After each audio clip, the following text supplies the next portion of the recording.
Olá, crianças! Tudo bem? Que maravilha ter você aqui mais um dia comigo. Para quem não me conhece, eu sou a professora Daniele Lapa, estou aqui para lhe ajudar a aprender mais um pouquinho. Enquanto eu ensino você, eu também aprendo. Na nossa disciplina de língua portuguesa para a turma do 3º ano do ensino fundamental. Vamos conhecer o nosso conteúdo de hoje? Essa é a nossa aula de número 18 e nós estamos trabalhando o nosso eixo oralidade. E o nosso conteúdo? Textos escritos, pinturas, imagens, músicas, entre outros. E a nossa habilidade? Estabelecer relação de intertextualidade entre texto. Intertextualidade. O que é isso, professora? Intertextualidade. É o que nós vamos aprender hoje. Então vamos à nossa hora de estudar.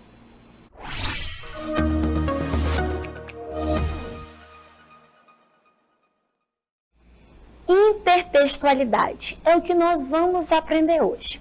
E para a gente começar, para ver se entra aí na nossa cabecinha, vocês estão conhecendo esse cenário? O que nós temos aqui? Olha que lindo aquele sapinho! Vocês conhecem alguma canção do sapo? Várias canções existentes do sapo? Sim? Vamos cantar comigo? Cantem essa música aqui comigo. Do sapo cururu. Você conhece? Sim? Sapo cururu na beira do rio. Quando o sapo grita mania, é porque está com frio. A mulher do sapo é que está lá dentro, fazendo rendir mania pro seu casamento. É muito conhecida essa canção, não é verdade? Tem outras versões dela, mas essa é a original, é isso? Tem a outra, né? É quem tá lá dentro fazendo comida, fazendo isso, fazendo aquilo, mas a canção, ela é conhecida. E nós podemos pegar a melodia, a musicalidade deste texto, porque a música também é um texto, e colocar outra. E quando a gente faz isso, pega um ritmo de uma música e colocamos outra letra, está acontecendo essa junção que nós chamamos de intertextualidade. Observe essa outra canção falando também do sapo, porém não é a mesma letra, mas é a mesma melodia. Observe. Sapo carará na beira do mar, tá muito contente, maninha, a filha vai casar. A mulher do sapo está na cozinha, fazendo quitute, maninha, ela e a vizinha. Uma assa bolo, outra assa pão, muito trabalhadeira, maninha, no forno e no fogão. É o mesmo ritmo? É o mesmo texto? Não, mas eles se encontram, o mesmo ritmo, os mesmos personagens, o sapo, a sapa, contente, maninha. Estão entendendo?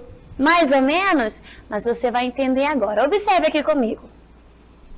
Intertextualidade. O que é intertextualidade? Vocês sabiam que os textos podem conversar entre si? Como assim, professor? Os textos conversam? Sim, isso é possível. E a esse fenômeno damos o nome de intertextualidade. O que esses variados tipos têm em comum? O que acontece? Esses dois textos, intertextualidade. Todos eles resgatam referência nos chamados textos-fonte, que são aqueles textos considerados fundamentais em uma cultura. Olha só, para você entender bem, tem um texto-fonte, um texto principal.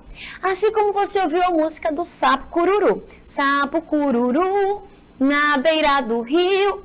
E depois, essa música é conhecida, não é verdade? E depois o que eu fiz? Cantei com o mesmo ritmo a canção com outra letra. Então os textos se encontraram, eles dialogaram, eles conversaram entre si. Estão conseguindo entender? Vou repetir aqui para vocês agora. Professora, repita para mim, o que é intertextualidade? Intertextualidade é quando os textos podem conversar entre si. Isso é possível? Sim. E a esse fenômeno damos esse nome, intertextualidade. Entenderam, né? Beleza. Observem essa imagem. Alguém sabe o nome disto aqui? Deste quadro muito famoso? Sabe o nome desta moça que aí está? Mona Lisa, não é isso? Um texto muito famoso, um quadro muito famoso, pintado há muitos anos atrás, né? Por Da Vinci, é isso? E do lado, o que nós temos aí? É a mesma imagem? Não. É o mesmo personagem? Também não. Mas relembra alguma coisa? É parecido com a primeira figura? O texto aqui, este texto, porque a imagem também é um texto, não é isso? Uma figura é um texto, a fala é um texto, a música é um texto. Parece? Sim, relembra. Só que ao invés de nós termos esse personagem que é a Mona Lisa, nós temos quem? A Branca de Neve. Que está o quê? Fazendo esse diálogo, essa conversação entre as duas imagens, entre os dois textos. Estão conseguindo entender? Sim, né? Muito bem, agora observe essa outra. Intertextualidade. Inter. O que é inter?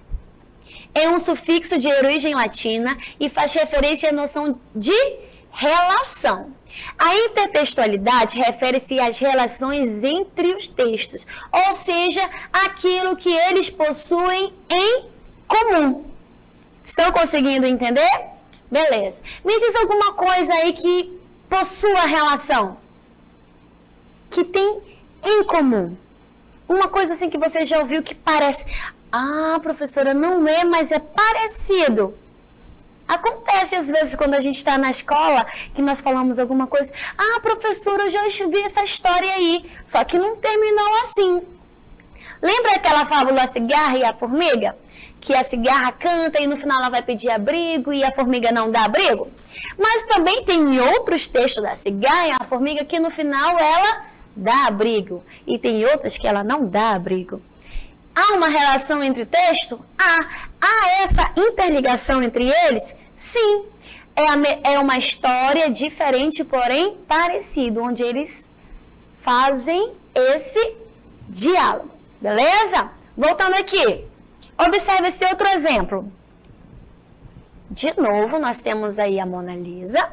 E olha o que nós temos aí ao lado.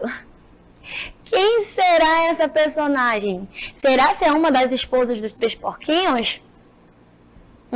É uma porquinha, né? Linda e maravilhosa, fazendo a mesma posição, no mesmo retrato, do mesmo jeito ou parecido, semelhante com o da Mona Lisa. Estão fazendo a relação? Sim. Estão fazendo o mesmo diálogo? Estão trazendo a mesma mensagem? Sim, muito bem. E para vocês entenderem agora, eu vou contar para vocês uma história um pouquinho diferente, que talvez vocês nunca tenham escutado. Vocês querem conhecer? Sim, então venha comigo. Vocês conhecem muito bem a Cinderela, não é verdade? Quem mais que vocês conhecem aí dos contos de fada? Branca de Neve. Quem mais?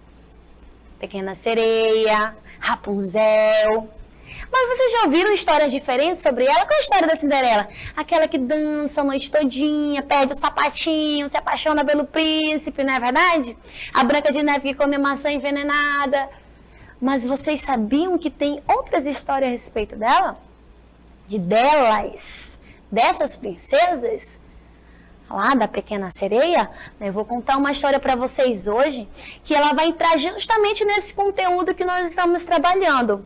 Intertextualidade. Quando os textos conversam entre si, quando eles mantêm esse diálogo. E você vai entender que dentro desse conto de fada pode acontecer outros. O nome da nossa história hoje é Até as Princesas Soltam um Pum. Já ouviram falar dessa história? Não? É muito divertido e eu quero que você acompanhe aqui comigo. Tá vendo esse livro secreto das princesas? Nós vamos conhecer o que elas escondem de verdade da gente. Tá certo? Até as princesas soltam pum. Depois de chegar da escola, Laura chamou o pai e perguntou: pai, as princesas soltam pum? E aí ele ficou pensando: por que você quer saber isso, minha filha? Perguntou o pai, muito curioso. Isso é pergunta que se faça, na verdade, crianças. É que na escola rolou uma briga. Mas antes de contar o que aconteceu, quero que você responda a minha pergunta. E o pai disse: acho que sim, as princesas soltam pum. Respondeu o pai com muita delicadeza. Não pode ser, pai, disse a menina. Na escola, a discussão era sobre isso. O Marcelo falou para as meninas que a Cinderela era uma peidona. As meninas todas falaram que isso era impossível, que nenhuma princesa no mundo soltava pum. Mas desconfiei que o Marcelo tinha razão. Mas pai, como vocês sabem que essas princesas aí soltam pum? Sabe o que ele fez? O pai, ele amava livros. E boas histórias, é claro. Assim como a filha se levantou, foi até a biblioteca, olhou para Laura e fez um gesto com o dedo indicador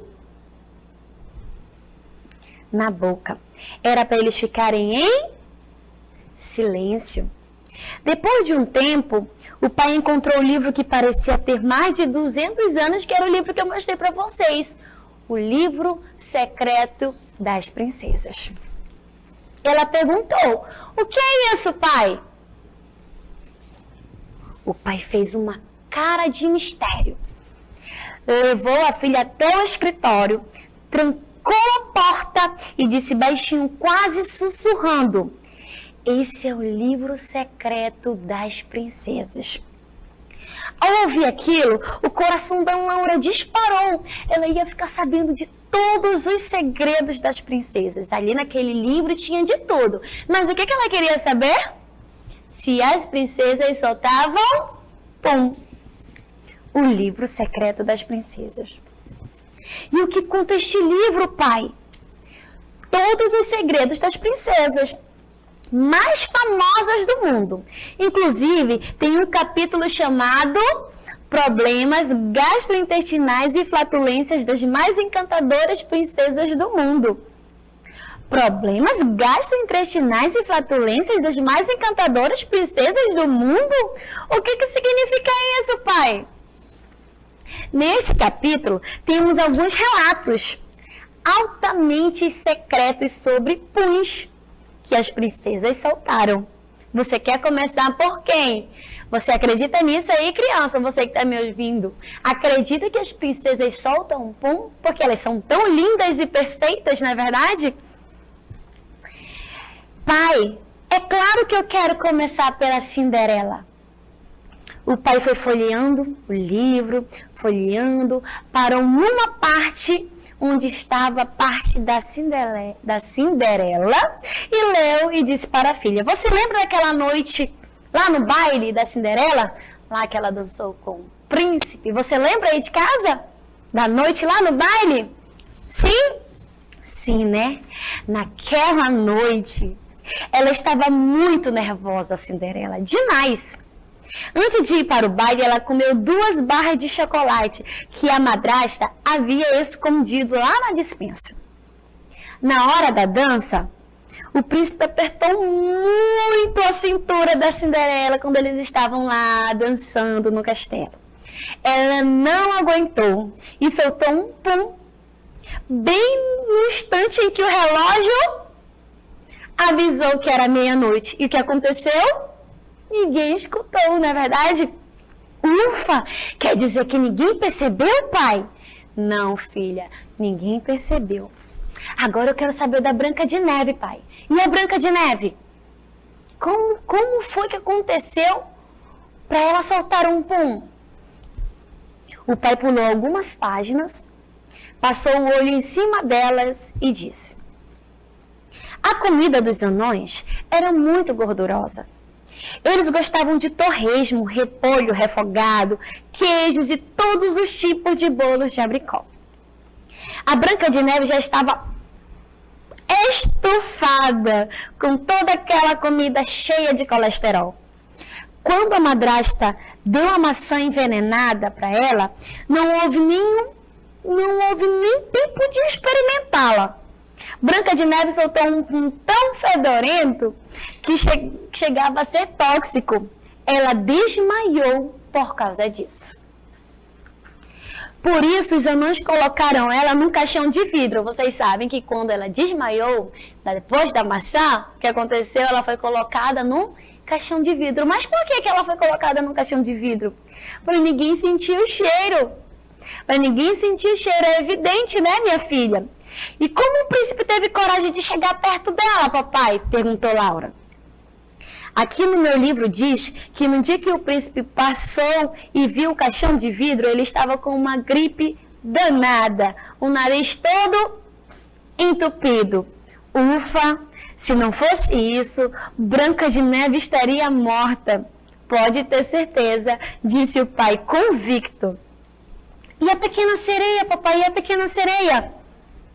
O pai procurou mais por um tempo e finalmente disse: ela é uma princesa. Ela era a princesa que mais conseguia disfarçar os seus problemas gastrointestinais.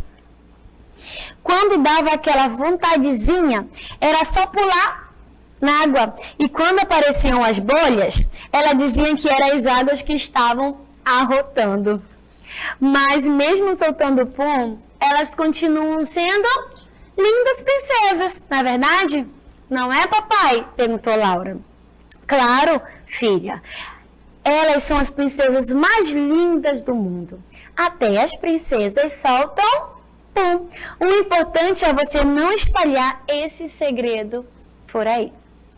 O pai da Laura pegou o livro secreto das princesas e contou para a filha algo que ninguém sabia. Descubram esse segredo e não contem a ninguém. Ou seja, até as princesas têm segredo, né? Até as princesas soltam pum. Conseguiram entender a relação da história original das princesas com essa? Vocês viram que eles fizeram um diálogo do momento do baile, do momento da maçã envenenada, do momento em que a pequena sereia nada? Conseguiram entender o texto original com esse texto aqui? Sim? Então isso que é uma intertextualidade. Quando os textos conversam, quando eles se encontram, quando eles mantêm essa relação. Conseguiram entender? Muito bem. Então vamos ao nosso exercitando de hoje.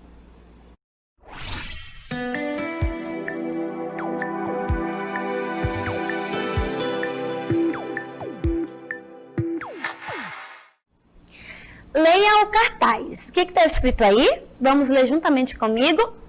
Ajude a salvar nossas crianças. Cuide delas no trânsito. Você vai responder a questão número 1. O cartaz é uma campanha sobre o trânsito. Estabelece um diálogo com quem? Você vai ler e vai responder. Próxima atividade. Leia esta capa. A capa aí deste livro. Muito bem. Este texto aí, esta capa. A capa do livro estabelece intertextualidade com qual história? Vocês vão observar e vão responder.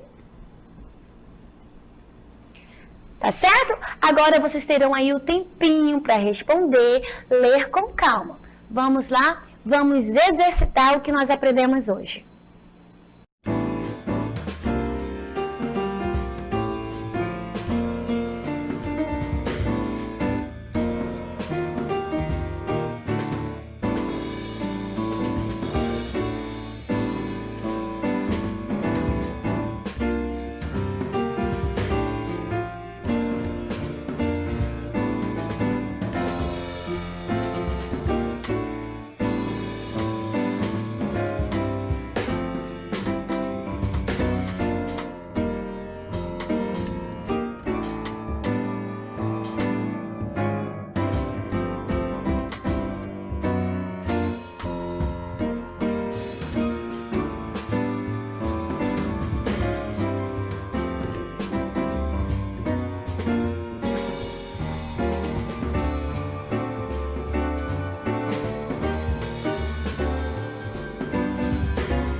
Vamos resolver?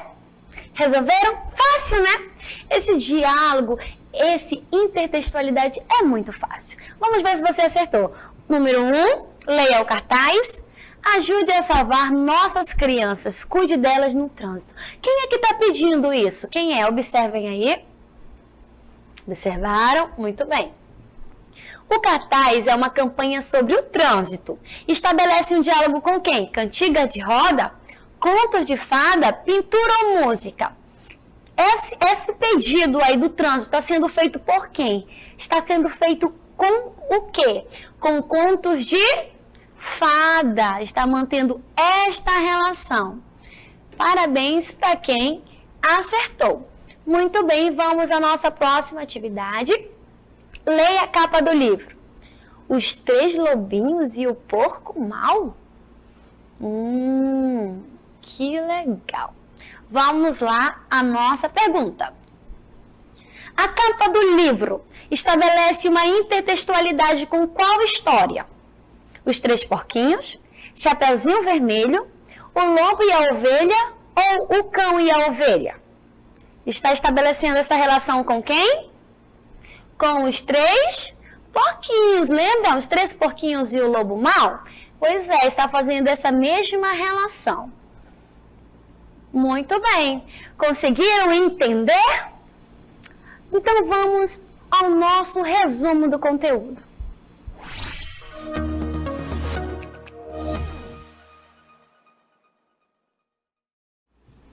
E o que nós aprendemos hoje? Aqui vamos fazer um resumão. Hoje nós aprendemos que os textos dialogam, lembram? Entre si, ou seja, eles conversam, eles mantêm essa relação.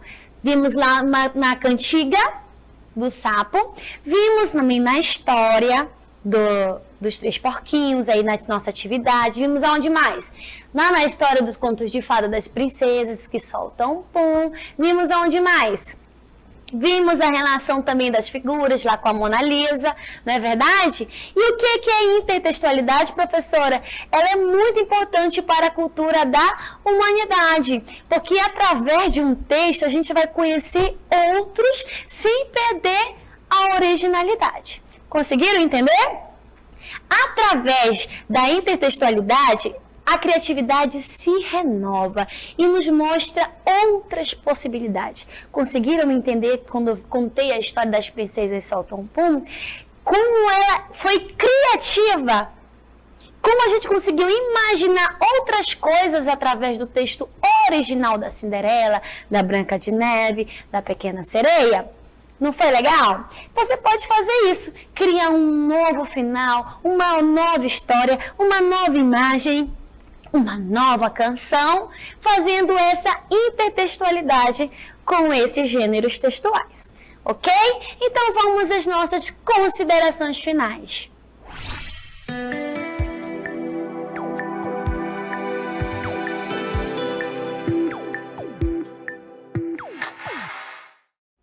Agora que você já sabe o que é intertextualidade, eu fiz uma aqui para você. Agora que você já sabe desse diálogo, dessa relação entre os gêneros textuais, porque pode acontecer tanto em pinturas, quanto em canções, quanto em histórias, como nós vimos aqui, eu fiz uma especial para vocês aí de casa. Exatamente. Você sabe aquela canção Cai, Cai, Balão? Aquela cai, cai, balão aqui na minha mão. Eu fiz uma música especial para você. Que é o quê? Uma intertextualidade, que é uma paródia. Tá certo? Vem conhecer comigo. Canta comigo. Só chove amor nos nossos corações. Vem encher, pra um sorriso aparecer. Só chove amor até transbordar. E ajudar os amigos a amar. Que esse amor fique aqui no nosso coração, que possa encher muito amor, que possa chover muito amor na minha vida e na sua, tá bom? Espero você aqui na nossa próxima aula. Um beijinho e até a próxima, se Deus quiser. Tchau!